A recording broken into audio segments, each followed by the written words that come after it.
Palestine have been facing the virus of Zionism for decades, a virus that has decimated their populations, have caused immense appropriation of the land of the Palestinians.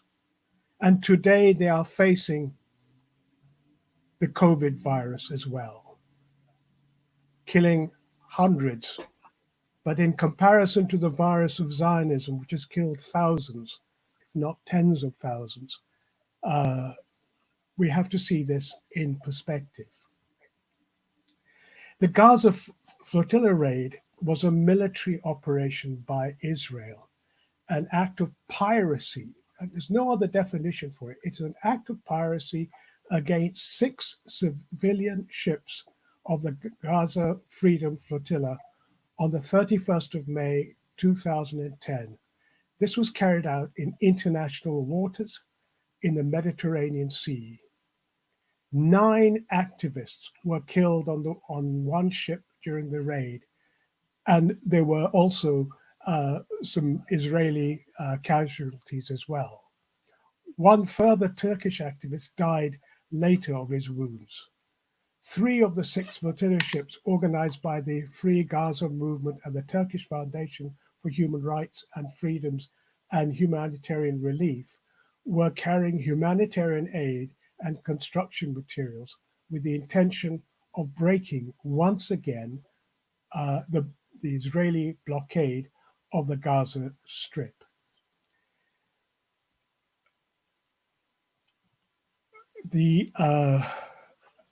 My guest today is ANNETTE GROTH.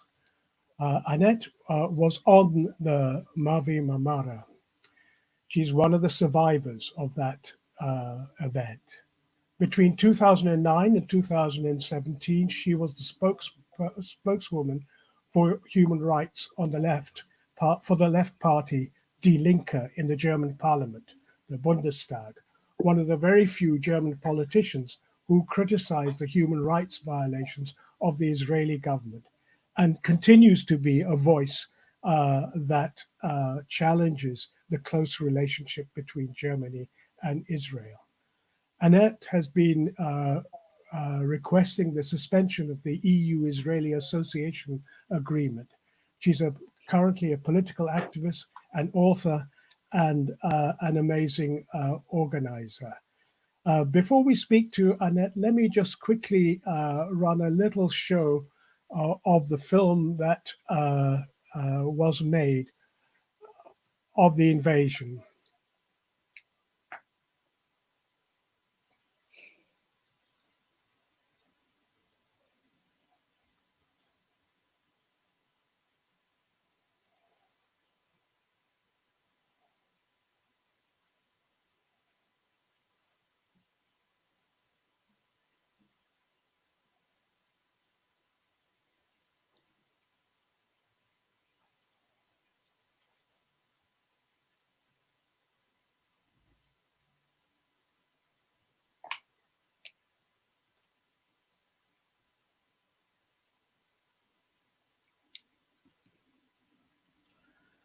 As you'll see, there was live ammunition being fired by Israeli soldiers against passengers, unarmed passengers on that. But a warm welcome to you, ANNETTE, for joining us on this show. It's so nice to see you again. It's been many years since we've had a chance to be together and work together. So it's for me, very special to have you on the show. Likewise, thanks a lot. It's good to see you as well. I mean, in the electronic room, at least. Indeed.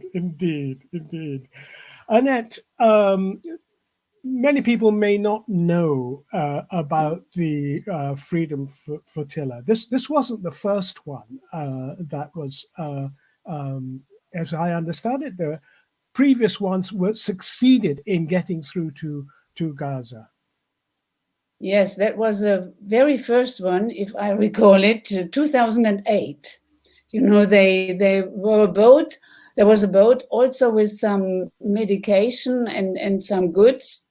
And So the Israeli government apparently thought, well, let them go and succeed, and then, they will give up and it is not important.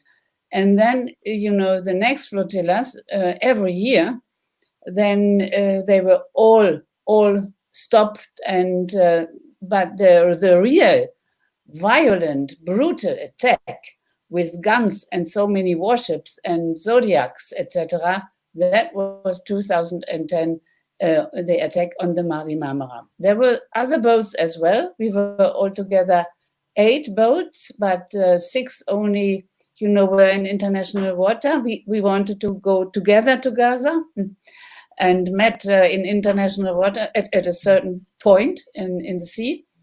And one boat didn't depart at all, and the other one was also sabotaged. I boarded first a yacht under US flag, by the way. There were 2 yachties departing, departing from Crete in Greece, and both with a US flag.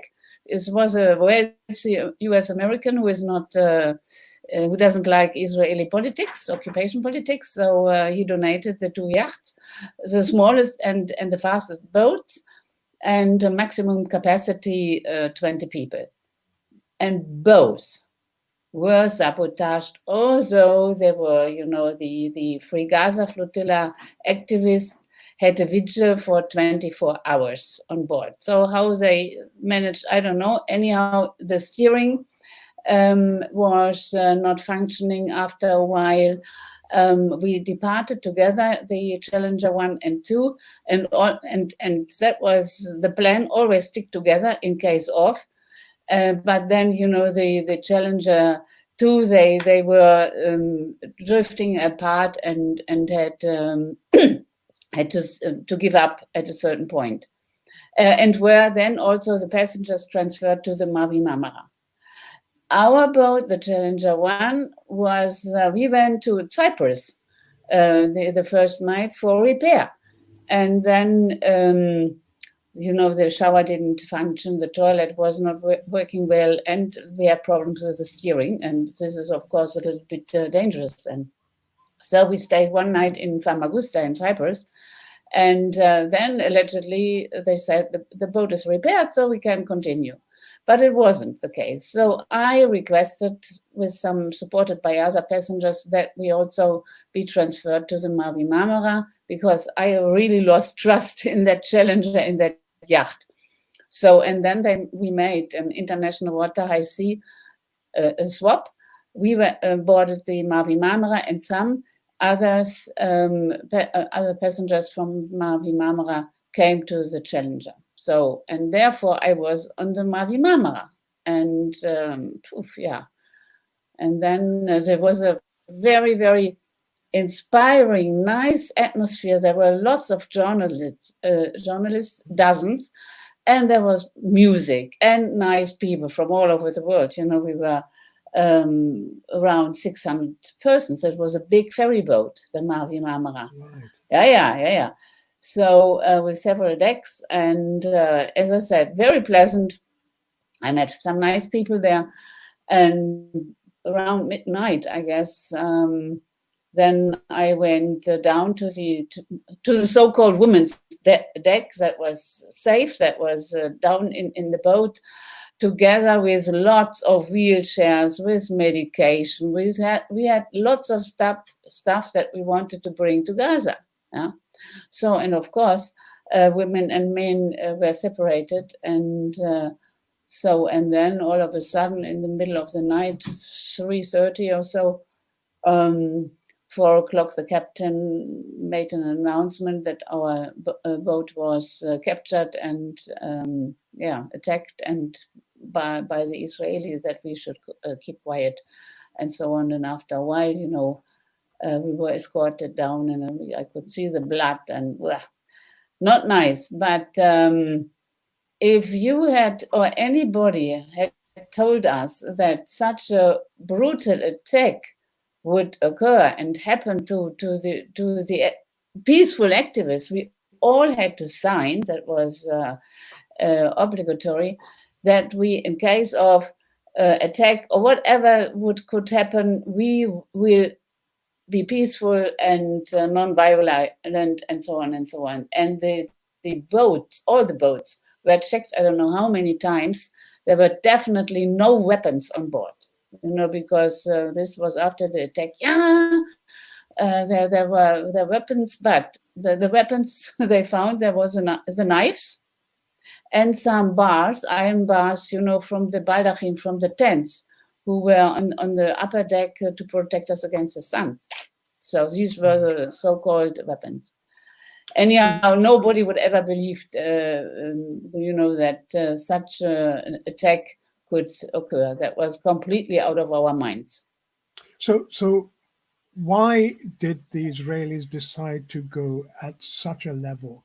Was there not the risk of being denounced for a act of piracy? Yes, this is still, an open question, because also this attack was criticized at that time in Israel itself, even by some military people, because they said that was completely not well planned, not very efficient, according to military standards, maybe. And of course, and some people from the peace movement also, they were shocked they killed 9 and deliberately killed after, we checked, the bodies were checked and in hospitals and so on. They were deliberately killed and there was no need to do that. We did not have any weapons. We could not defend ourselves against these armed soldiers, heavily armed, I tell you, awful. And so why did they really want to give a signal to the world, okay, we don't tolerate any action against Palestine, Gaza, or Israel? Not even, bringing goods to Gaza. Gaza has a blockade now since 2007. And there's many things are completely outlawed to take to Gaza, like cement, like wheelchairs. Why? Because could these wheelchairs be transformed into weapons? Totally stupid. But no, this was still, for me, is an open question. There was no need. And I was told later on, as it was in international waters, there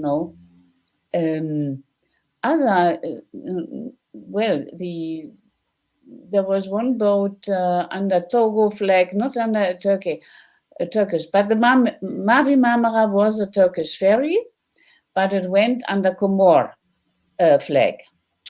But as I understood, as I was told by somebody, by international jurists, as it was property of Turkey, the Mavi Marmara, Turkey could have reacted violently against the Israeli fleet that was in international territories, where they didn't. Nobody ever thought about this, I guess. But it was a big threat, or a big, very negative for the Israeli image. And therefore they presented them, because they stole, literally, all the video material, all photographs, everything. We did not have any material left. They took our mobile phones, etc.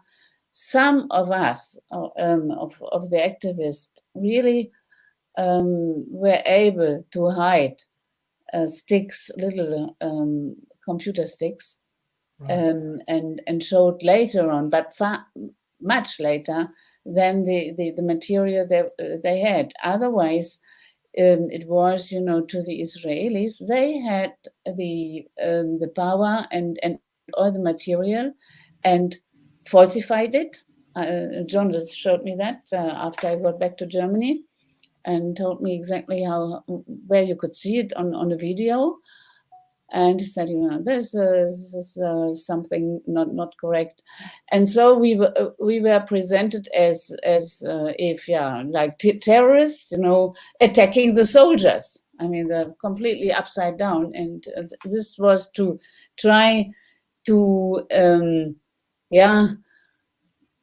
explain to the world, look, we were there, we need to defend ourselves, our poor Israeli soldiers. Otherwise, they would have been killed. Well, here you are.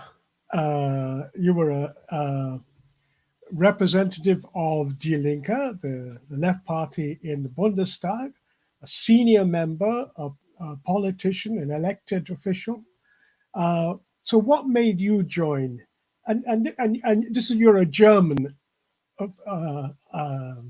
politician.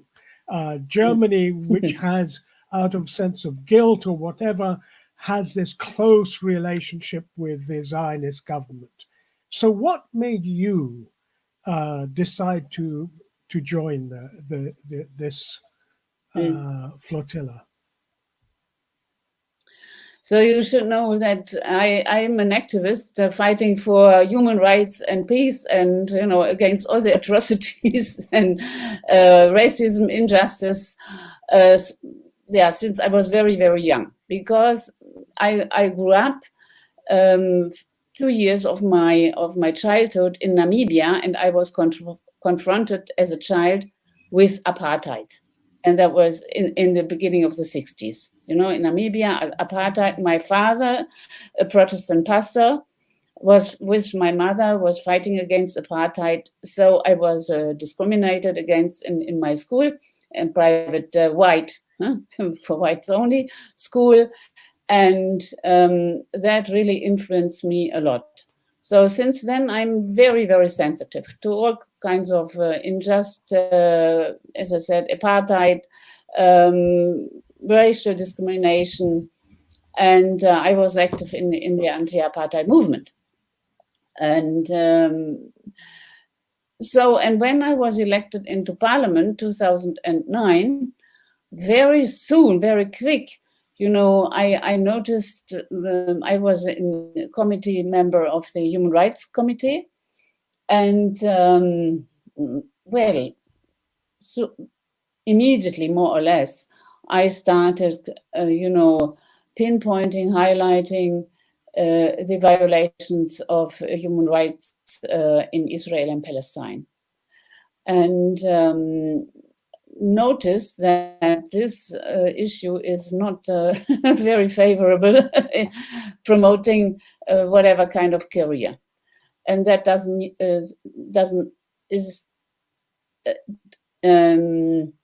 is true for all political parties, whether it is the conservatives or the leftists or whatever.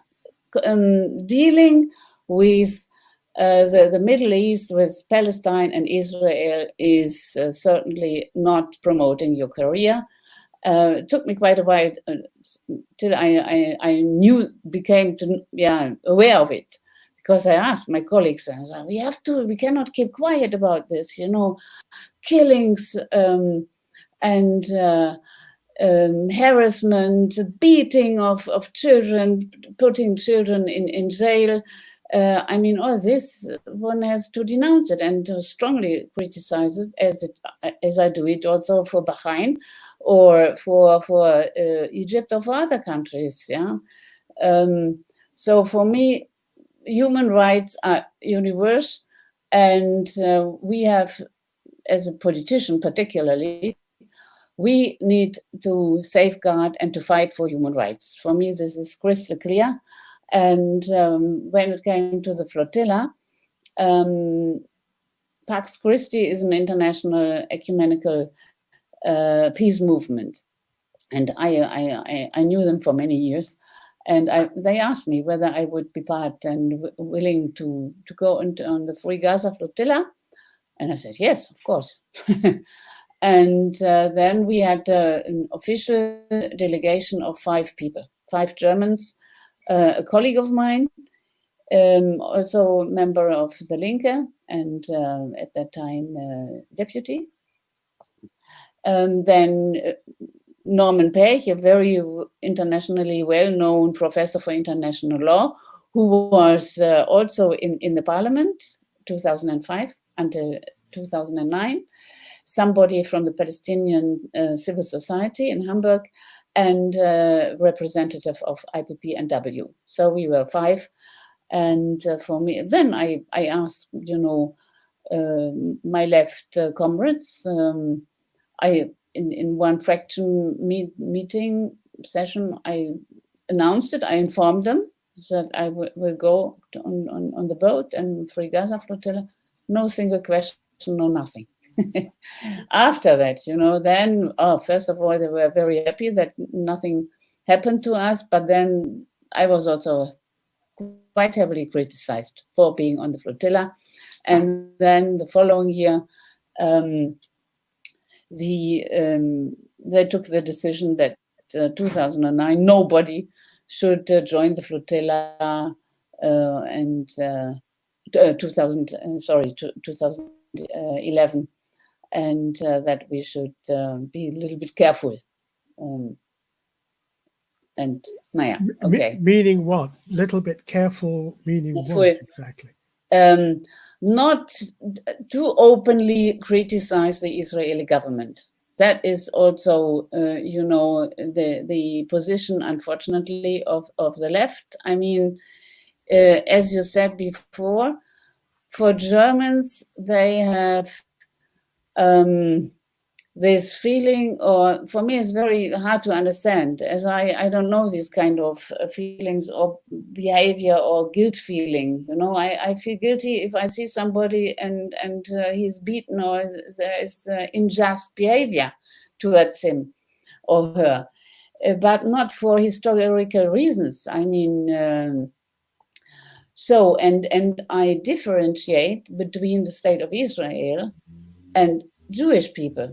All my Jewish friends, criticize the Israeli government harshly, and try. And this is equally true for the Israeli peace movement in Israel. I mean, they are completely marginalized. I don't know how many open letters leftist Israeli Jewish people wrote to Merkel, to our governments, to the leftist party, requesting them, we need help. We cannot cope, with the injustice in our country alone.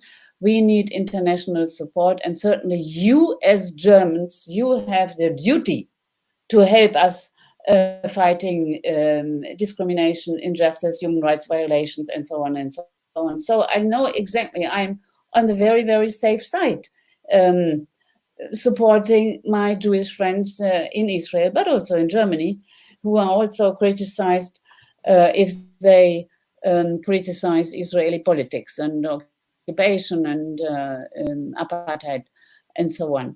So for me, but most of the Germans, they have this strange or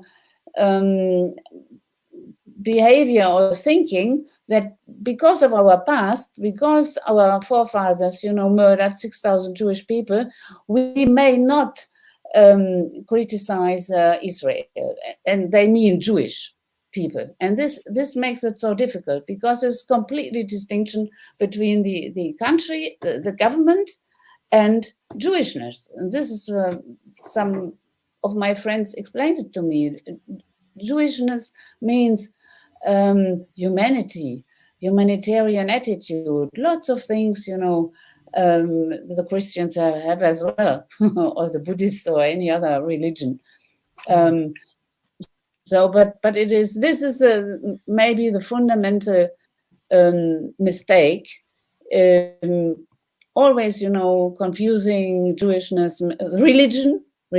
It is with the state, with the government. And this is, for me, is completely wrong. I mean, I spent some time, 7 months in Berlin a couple of years ago. And what struck me was, on the one hand, they commemorate the memory of the genocide. They have the museum, they have monuments, etc. But I also asked her, some of my comrades who I met with, I said, well, so where is the Herero Museum? Where is the monument to the Herero? So why do you think there are these two different perspectives on genocide? Indeed, Armenia as well. Huh? Yes. And some others, by the way. Many more. But the Germans certainly have are to be blamed and condemned by the killing of thousands of Hereros. But ask a normal German on the street now, do you know what is a Herero? Huh? Sorry, I've never heard about this. Yeah, these are black Africans, and there is still, sorry to say so, Firas, I guess there's still prevailing racism, not only among Germans, among Europeans, and also, as you see now in the States in particular. I mean, killing US Afro-Americans. I mean, how many have been killed? Black Americans, how many are put in jail in comparison to whites? Yeah, so it is still, this supremacy thinking. I don't know. I don't have this. Is there not a parallel between that sort of racist background and the fact that the Israelis, many of whom are Eastern Europeans, let's be clear, and Europeans, are they not guilty of the same phenomenon versus what they dismiss as Arabs, but who are basically an attitude of saying they are less than human, just as the Herero were considered less than human, just as black people in America are considered less than human? No, there is one big difference. I mean, the killing of the 6 million Jewish Germans. I mean, predominantly there were many Germans, but also Polish and the Jewish people. That was like an industry, the industrialized system of mass murder. Yeah, that is unique. Shooting, killing Hereros or Armenians, that was, they would say, the defenders of that, we were at war. Yeah. And with the Hereros? They protested. So we had to, this is now the story I've heard. Yeah. So we had to kill them because, I mean, they were also a threat to us. Same story again. Yeah. But this industrialized killing, that was, really invented by the Nazis. I mean, the Netanyahu and the right wing, like Orban and others, and we have also a right wing party now in German parliament. They are best friends of Netanyahu, and they are also, not they most of them don't love the Jewish people, yeah. But I mean, as Netanyahu represents authoritarian government, and for him it doesn't really matter whether he is a good friend of Bolsonaro, who is also an anti-Semite in Brazil, or Orban. It matters what kind of view they have concerning authoritarian state. Yeah, this is security. This is a buzzword, and we need more arms with a very, very close cooperation also between Germany and Israel. This is one reason why the Europeans really do not openly criticize Israel. and Netanyahu, because we are all profiting, benefiting from this deadly industry. All surveillance technology now is a very important in Corona times, are being tested in Israel and are developed by Israeli engineers and engineers, others, and they publicize in newspapers, tested on the ground. The weapons, the surveillance techniques and everything, tested on the ground, tested with the Palestinians. Right. This is really should be outlawed, but it isn't. And I mean, it's quite remarkable that these freedom flotillas have sought to break the isolation of Gaza. Gaza is, I have been there a couple of times, and it is just I'm sorry to use the word, but it is a concentration camp. People are concentrated there. They're deprived of food. They're deprived of medicine. And today, in a situation where there is the COVID virus, people are dying with that. They're denied. Even those who attempted to distribute the necessary PPE, machinery, ventilators, and so on. What do you see is the prospect now of the forthcoming Freedom Flotilla? Is this going to go on? What needs to be done to make this much, much better known as a humanitarian response to people who are imprisoned in one area? Well, quite frankly, I mean, as there were quite a few flotillas after 2010. I mean, the boats were hijacked. The activists were put in prison. It was in the newspaper maybe for 2, 3, 4 days, and that was it. I mean, and for me that was most striking.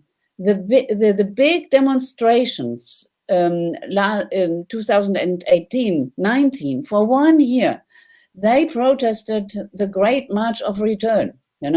Every Friday, 1 day, the Israeli soldiers killed deliberately 60 people, 60 activists, peace-loving Gazans, and there was hardly any outcry. This is, the crime of the Western world, I would say, our crime. I went on the street, but yesterday in this discussion, we had on the Mavi another, webinar. Norman Finkelstein was present, and he said the solidarity movement in Germany, in worldwide, failed completely when they left the Gazans alone, protesting every Friday. And there is a certain truth in it. There are few people who tried to, write articles and try to say, no, this is, it is not possible. We should go on the streets. We have to protest. Killing, and they killed, nearly 300. But thousands and thousands focused on niece, and then they shot on what is happening. They lose their legs, and there are now so many people handicapped in Gaza, and no medication. It is up to the international community, I would say, no, taking this in their hands and say no to Israel, and punish and try to take it to the ICC, to the International Criminal Court. Now the chief prosecutor, Fatou Bensouda, in December announced that she will start investigations into crimes against humanity. during the Gaza War 2014. But she doesn't want to investigate crimes against humanity, what was happening in 2018 and 2019. So many people were shot and killed and severely injured. And this is, what do you think the world, how the world had reacted if Iran or Putin or any other country, would have committed these kind of crimes? For me, it's a crime. Yeah, massive human rights violations, and not even the EU-Israel Association Agreement has been suspended until now. So I mean that we have, our governments have many instruments or tools to really put pressure on the Israeli government, but they don't do it. This is my biggest criticism towards my own government and EU and so on. Today, we're witnessing a situation where, on average, for the last 10 years, 10,000 Black African Americans in the US are killed by their police. The latest killings has led to a massive eruption. There are 48 cities in the US where these massive demonstrations are taking place. There are 33, I think, or 35 states which have introduced a curfew.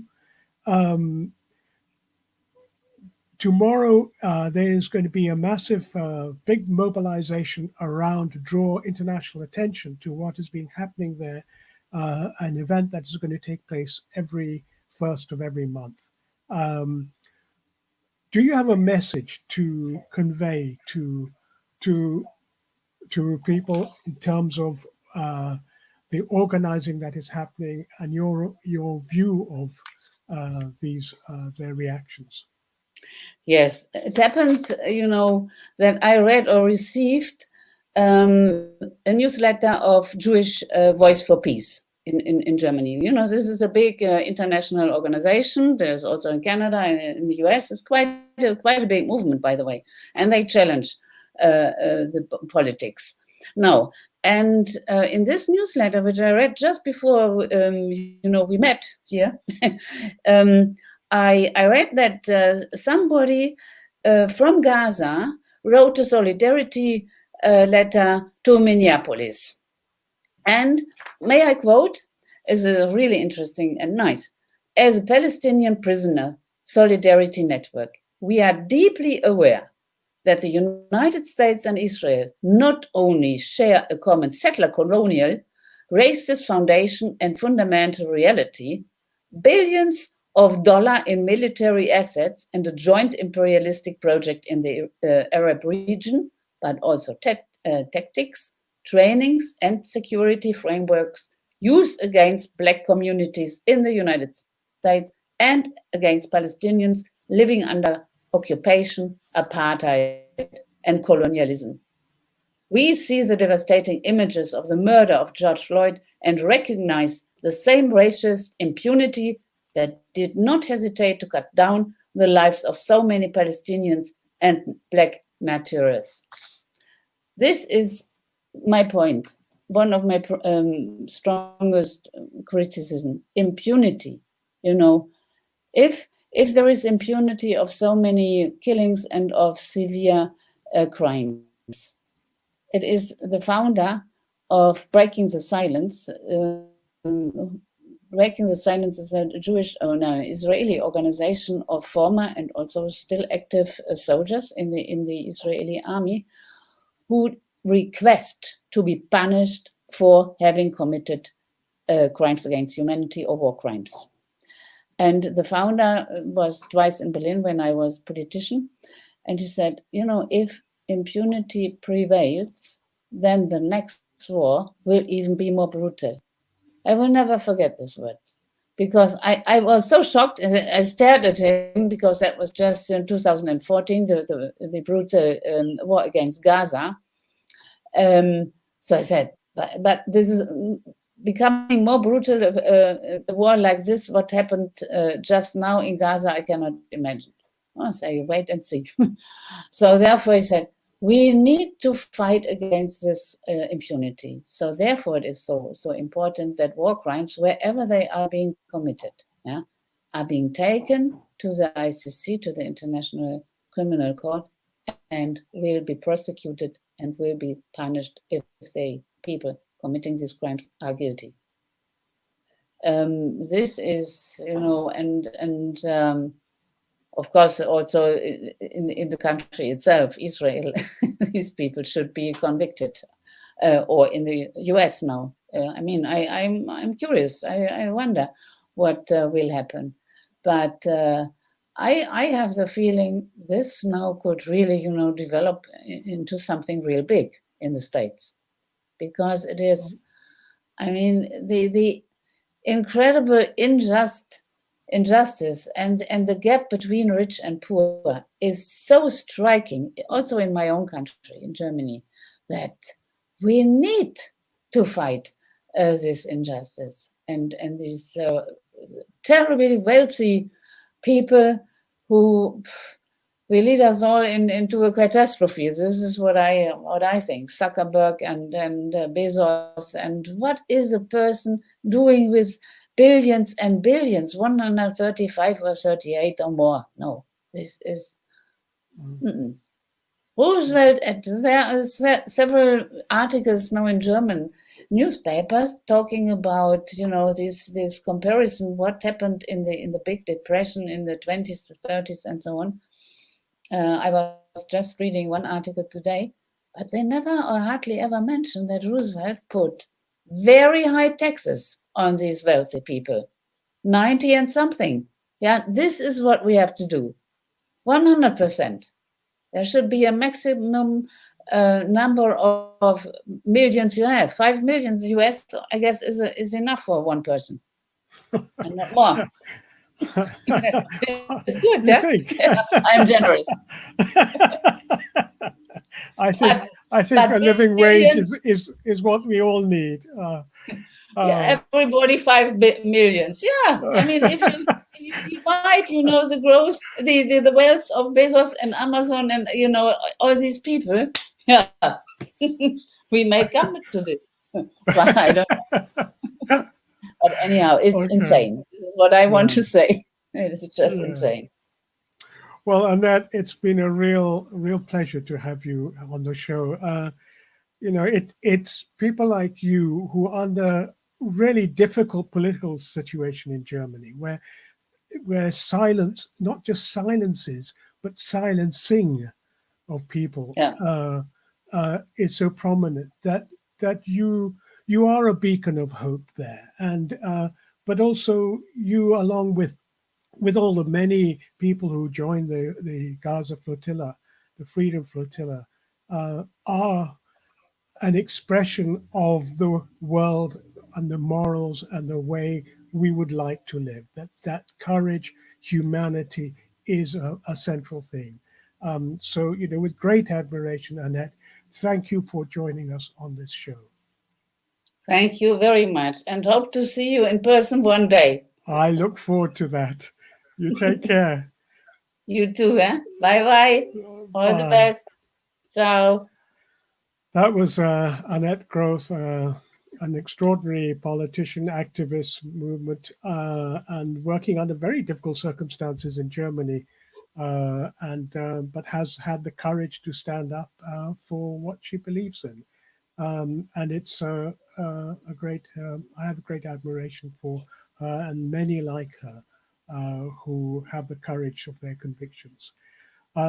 Tomorrow we will not be having organizing at the time of COVID show, because I'll be on duty helping out with the June the 1st People Strike events across the US. We have lots of really interesting people on the show. Lots of interesting presenters. It won't just be me. So I hope you will join us.